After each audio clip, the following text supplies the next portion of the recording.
Many people think that they have to do X amount of cardio to see and drop body fat at any stage of their life. However, this couldn't be further from the truth, and in this video, I'll explain why. If you are trying to decrease the amount of body fat you have, that is a ratio between the body fat you have versus the muscle mass, the organs, and any fluids in your body, okay? So when you are trying to attain body recomposition, this means you are trying to lose the body fat and increase the muscle mass as best as possible. This has many benefits, and especially if you are somebody over the age of 35, your muscle mass decreases by 0.5 to 1% each year.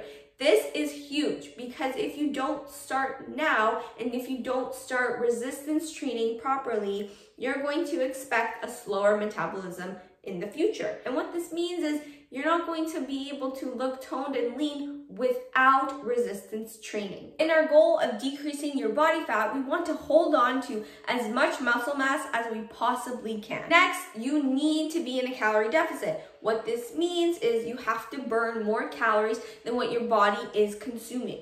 This does not mean you just have to slash your calories by like 500 calories and then you'll be good. Why? Because oftentimes that is not sustainable. And if something isn't sustainable, you're not going to keep your fat off for a very long time. And you're just going to revert to, what is normal for you, right? So we can take a calorie counting approach, of course, or we can do more qualitative ways to get yourself in a calorie deficit that focus on habit change, increasing food volume, and focusing on your portion sizes. If you have been using qualitative data and are at a plateau, you should probably try to count your calories. It is a lot more accurate and you will get to your goal a lot more efficiently. Counting calories is such a great tool to increase your awareness around food and how many calories certain foods have. I know when my clients first begin to calorie count, they always tell me, oh my goodness, Magda, I did not realize how many calories 1 tablespoon of olive oil has.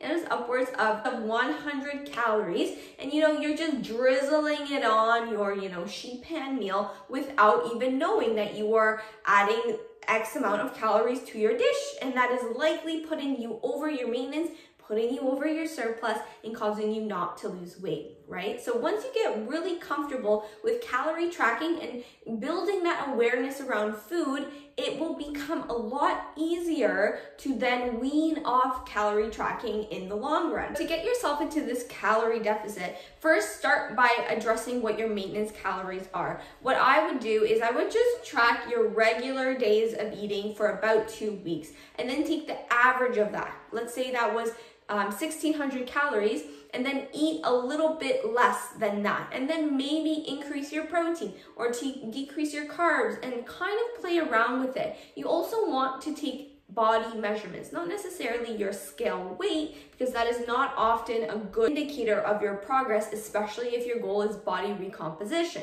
because muscle weighs more than fat does, okay? So your body may change, but the scale weight itself may not change. That's why I suggest taking body measurements, right? And every single week or every other week, try to check in with yourself and try to increase your energy expenditure. Make sure you are retaining your muscle mass throughout your caloric deficit, and to attain that lower body fat percentage, you want to make sure you are not losing more than 0.5 to 1% of your body weight each week. So generally speaking, if you are about 160 pounds, you do not want to lose more than 1.6 pounds of body weight per week. Somebody who is 300 pounds can lose upwards of 3 pounds per week. If you are somebody who is super heavy and has a long way to go, you can drop body fat a lot quicker than somebody who is already lean. Somebody like this, you're going to see changes very quickly, and then as you get closer to your goal, it's going to become a little bit harder to drop that body weight. And that is where you need to take a more strategic approach towards your goals, because every detail matters. It cannot be random anymore.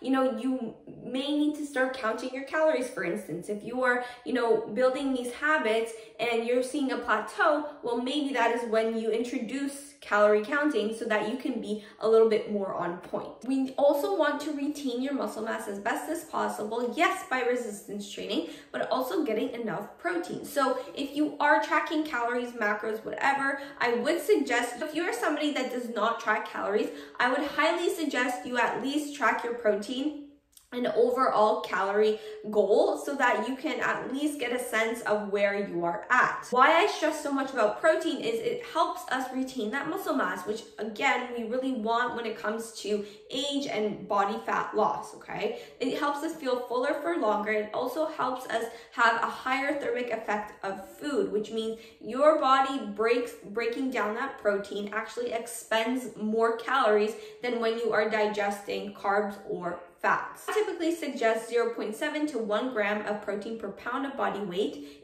So like if you are somebody who's 160 pounds, you would eat upwards of 160 grams of protein. There are many forms of protein, such as, whey isolates, Greek yogurts, standard chicken breast, lean sources of protein. It also include fish, tilapia, basa. There are different protein sources that have fat in them. So like steaks and ground beef, ground turkey, ground chicken. But remember, if you are trying to stay within that caloric deficit, I would typically opt for leaner sources of meat. If you are somebody who is vegetarian, tofu, seitan are really great, fantastic options, as well as broccoli, edamame beans that you didn't even know existed. If you can find lima beans or chickpeas, those are also fantastic options.